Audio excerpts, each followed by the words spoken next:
Hello दोस्तों, स्वागत है आपका अपना यूट्यूब चैनल स्टडी वाला 24 में। दोस्तों, आज आप सबके लिए ऑल कॉम्पिटिटिव एग्जाम के लिए जीव विज्ञान के टॉप 25 प्रश्न लाए हैं, जो आपको एग्जाम हॉल में जरूर देखने को मिलेगा। मोस्ट इम्पॉर्टेंट क्वेश्चन है दोस्तों आप सबके लिए जीव विज्ञान का। तो आप लोग चैनल पर नए हैं तो चैनल को सब्सक्राइब जरूर करिए और वीडियो को लाइक जरूर करिए। चलिए क्वेश्चन करना स्टार्ट करते हैं। क्वेश्चन पहला आपके स्क्रीन से सामने, इसका आंसर बताइए आप लोग। पहले प्रश्न का जीव, चलिए हम क्वेश्चन करना स्टार्ट करते हैं पढ़ पढ़ के। जीव जंतुओं के अध्ययन को क्या कहते हैं दोस्तों? जीव जंतुओं के अध्ययन को क्या कहते हैं? इसका करेक्ट आंसर क्या हो जाएगा? Botany, zoology, microbiology, micromorphology. इसका करेक्ट आंसर क्या हो जाएगा दोस्तों? इसका करेक्ट आंसर क्या हो जाएगा? बी, जूलॉजी, जिसमें जंतु आते हैं, मनुष्य भी आते हैं, इसे जूलॉजी कहते हैं। और जिसमें पेड़ पौधे आते हैं, ये सब बॉटनी है। ये आपको बहुत ज्यादा कंफ्यूज करता है दोस्तों, आप लोग ध्यान रखिएगा। चलिए नेक्स्ट प्रश्न। दूसरा प्रश्न क्या कर रहा है? पक्षियों में उड़ान के लिए कौन सी हड्डी अनुकूलित होती है? क्या बोल रहा है? पक्षियों में उड़ान के लिए कौन सी हड्डियां अनुकूलित होती हैं? इसका करेक्ट आंसर क्या हो जाएगा दोस्तों? इसका करेक्ट आंसर क्या हो जाएगा? 20, बी। कौन सा? B, pneumatic. न्यूमेटिक, कौन सा? न्यूमेटिक। जी हाँ दोस्तों। चलिए नेक्स्ट क्वेश्चन। अगला प्रश्न क्या कर रहा है?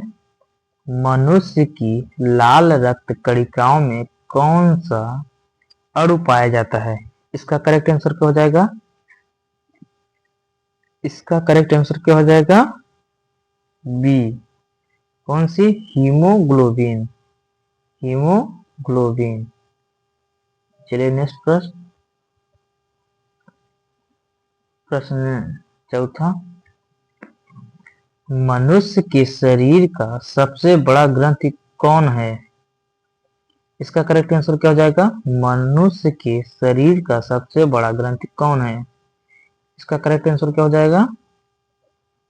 सी, यकृत। कौन सा? यकृत। चलिए नेक्स्ट। नेक्स्ट क्या बोल रहा है?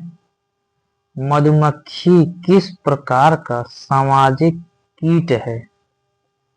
इसका करेक्ट आंसर क्या हो जाएगा? मधुमक्खी किस प्रकार का सामाजिक कीट है? इसका करेक्ट आंसर क्या हो जाएगा? पांचवे का करेक्ट आंसर क्या हो जाएगा? बी, सामाजिक। कौन सी? सामाजिक। B correct answer. परजीवी नहीं होती दोस्तों। चलिए अगला प्रश्न। कौन सा अंग शरीर का फिल्टर कहलाता है? कौन सा अंग शरीर का फिल्टर कहलाता है? इसका करेक्ट आंसर क्या हो जाएगा? इसका करेक्ट आंसर क्या हो जाएगा? सी, कौन सा? सी, गुर्दे। फेफड़े को, फेफड़े का काम होता है दोस्तों ऑक्सीजन को यूटिलाइज करना। हृदय का काम होता है ब्लड पहुंचाना। आंत का काम होता है डाइजेशन कराना। गुर्दे का फिल्टर काम होता है दोस्तों। चलिए नेक्स्ट प्रश्न। प्रश्न अगला क्या कह रहा है? कौन सा प्राणी बिना रीढ़ वाला होता है?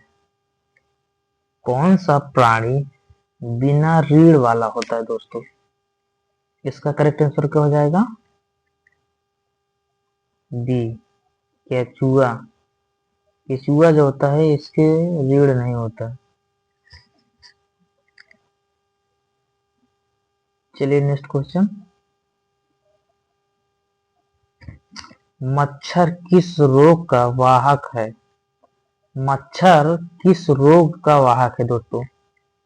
इसका करेक्ट आंसर क्या हो जाएगा? इसका करेक्ट आंसर क्या हो जाएगा? डी। मलेरिया का भी होता है वाहक, रोग वाहक, डेंगू का भी होता है, चिकनगुनिया का भी होता है। तो मच्छर इन चारों यानी इन तीनों का रोग वाहक होता है। तो आप लोग ध्यान रखिएगा, मलेरिया से भी होता है डेंगू, मच्छर रोग वाहक होता है, डेंगू भी होता है, चिकनगुनिया भी होता है। इसको आप लोग को ध्यान रखना है। चलिए नेक्स्ट प्रश्न अगला क्या कर रहा है? मनुष्य में पोषण का पाचन कहाँ से प्रारंभ होता है? मनुष्य में पोषण का पाचन कहाँ से प्रारंभ होता है? इसका करेक्ट आंसर क्या हो जाएगा? इसका करेक्ट आंसर क्या हो जाएगा दोस्तों? ऑप्शन सी, मुख गुहा। मुख गुहा से दोस्तों, जब आप लोग कुछ खाते हैं, कोई भी खाना, तो मुख से ही पाचन स्टार्ट हो जाता है। उसके बाद धीरे धीरे छोटी आंत बड़ी आंत से होते हुए एनस की ओर निकल जाता है। यानी मुख से लेकर एनस तक जो प्रक्रिया होती है सारा पाचन होती है। चलिए नेक्स्ट क्वेश्चन। डीएनए की दोहरी कुंडलित संरचना किसने बताई? डीएनए की दोहरी कुंडलित संरचना किसने बताई? इसका करेक्ट आंसर क्या हो जाएगा? डीएनए का आप लोगों का फुल फॉर्म को पता होना चाहिए। D oxy ribo nucleic acid. क्या दोस्तों? D ribo nucleic acid, D oxy ribo nucleic acid इसका डीएनए का फुल फॉर्म है। आप लोग याद रखिएगा। इसका करेक्ट आंसर बताइए। इसका करेक्ट आंसर बी, वाटसन और क्रिक। वाटसन और क्रिक ने किसने दिया था? वाटसन और क्रिक ने।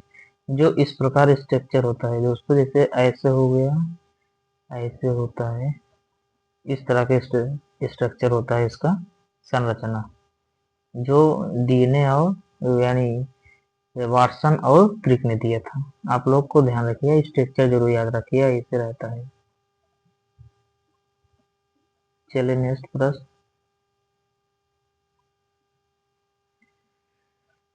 अगला प्रश्न क्या कह रहा है? स्तनधारियों में ताप नियंत्रण प्रणाली को क्या कहते हैं? स्तनधारियों में ताप नियंत्रण प्रणाली को क्या कहते हैं? इसका करेक्ट आंसर क्या हो जाएगा? इसका करेक्ट आंसर क्या हो जाएगा? इसका करेक्ट आंसर क्या हो जाएगा?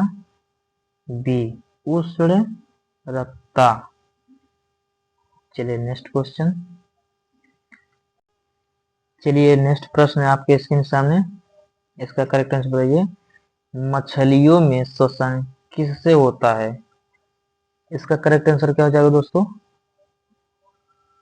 त्वचा से नहीं होता, फेफड़े से नहीं होता, श्वास नलिका से नहीं होता। इसका जो श्वसन होता है मछलियों का, वो गलफड़े से होता है। कहाँ से होता है? गिल्स। जो एक्वेटिक होते हैं दोस्तों, वो सब गिल से करते हैं। जो टेरेस्ट्रियल होते हैं वो सब फेफड़े से करते हैं। जैसे फ्रॉग हो गया, मेढक, वो सब त्वचा से करते हैं। इसको आप लोग ध्यान रखिएगा। चलिए नेक्स्ट प्रश्न। कौन सा option? C option correct answer, गलफड़े से। चलिए नेक्स्ट। मेढक किस वर्ग का जंतु है? इसका करेक्ट आंसर बताइए। मेढक किस वर्ग का जंतु है? इसका करेक्ट आंसर क्या हो जाएगा? ए, एम्फीबिया। एम्फीबिया इसका करेक्ट आंसर पहला। चलिए नेक्स्ट क्वेश्चन। मनुष्य के शरीर में कुल हड्डियों की संख्या कितनी होती है? इसका करेक्ट आंसर बताइए। इसका करेक्ट आंसर क्या हो जाएगा? इसका करेक्ट आंसर क्या हो जाएगा? ए, 226। कितना? 226। और सबसे बड़ी अगर बोला जाए तो फीमर होती है। कौन सी हड्डी? फीमर। और सबसे छोटी हड्डी बोले तो स्टेपिस। स्टेपिस जो दोस्तों सबसे बड़ी होती है यहाँ जांघ पे होती है, और जो छोटी होती है वो कान की हड्डी होती है। सबसे बड़ी सबसे छोटी, ये क्वेश्चन आप लोग को देखने को मिलता है। सबसे बड़ी और सबसे छोटी हड्डी मनुष्य के शरीर में। चलिए नेक्स्ट क्वेश्चन, इसका आंसर बताइए।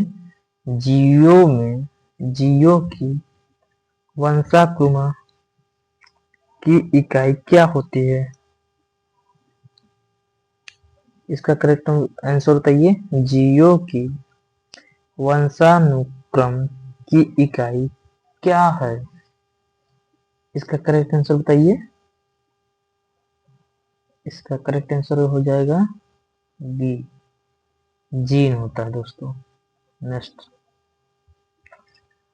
हार्मोन इंसुलिन किस अंग से निकलता है? हार्मोन इंसुलिन किस अंग से निकलता है दोस्तों? इसका करेक्ट आंसर बताइए। इसका करेक्ट आंसर क्या हो जाता है? अग्नाशय। कहाँ से होता है? अग्नाशय से निकलता है हार्मोन इंसुलिन। नेक्स्ट क्वेश्चन, किस प्राणी को रेगिस्तान का जहाज कहा जाता है? इसका करेक्ट आंसर क्या हो जाएगा? बी, ऊंट। दोस्तों आप लोग चैनल पर नए हैं तो चैनल को सब्सक्राइब करते रहिए। चलिए इसका आंसर बताइए। रक्त का तरल भाग क्या कहलाता है? रक्त का तरल भाग क्या कहलाता है? इसका करेक्ट आंसर क्या हो जाएगा? इसका करेक्ट आंसर क्या हो जाएगा? ए, प्लाज्मा। नेक्स्ट क्वेश्चन, मकड़ी के पैरों की संख्या कितनी होती है? मोस्ट इंपॉर्टेंट क्वेश्चन दोस्तों, इंपॉर्टेंट क्वेश्चन, आप लोग जरूर ध्यान रखिएगा। मकड़ी के पैरों की संख्या कितनी होती है? इसका करेक्ट आंसर क्या हो जाएगा? सी, 8 होती है। कितना होती है? 8, 8। नेक्स्ट क्वेश्चन, कौन सा जीव कोशिका भित्ति रहित होता है? कौन सा जीव कोशिका भित्ति रहित होता है? इसका करेक्ट आंसर क्या हो जाएगा? इसका करेक्ट आंसर क्या हो जाएगा? बी, पादप कोशिका। नेक्स्ट क्वेश्चन, हाथी किस वर्ग में आता है? इसका करेक्ट आंसर क्या हो जाएगा? हाथी किस वर्ग में आता है? सी, डी, सॉरी दोस्तों, D, mammalian. Next question, chlorophyll की सहायता से भोजन बनाने की प्रक्रिया क्या है? इसका करेक्ट आंसर बताइए। क्लोरोफिल की सहायता से भोजन बनाने की प्रक्रिया क्या है? इसका करेक्ट आंसर क्या हो जाएगा? सी, प्रकाश संश्लेषण। नेक्स्ट क्वेश्चन, मनुष्य में दृष्टि का अंग कौन सा है? मनुष्य में दृष्टि का अंग कौन सा है दोस्तों? इसका करेक्ट आंसर क्या हो जाएगा? आंख। दृष्टि का आंख होता है, eye. C option correct answer. चलिए अगला, मनुष्य का प्राकृतिक रक्तचाप सामान्य कितना माना जाता है? मनुष्य का प्राकृतिक रक्तचाप सामान्यतः कितना माना जाता है? इसका राइट आंसर क्या जाएगा? यानी ब्लड प्रेशर, बीपी। बीपी कितना माना जाता है दोस्तों? नॉर्मल और हाई। इसका करेक्ट आंसर क्या हो जाएगा? ए, 80, 120। कितना दोस्तों? 80, 120। A option correct answer. चलिए, थैंक यू दोस्तों। आप लोग का कितना सही है कितना गलत है आप लोग कमेंट में जरूर टाइप करिए।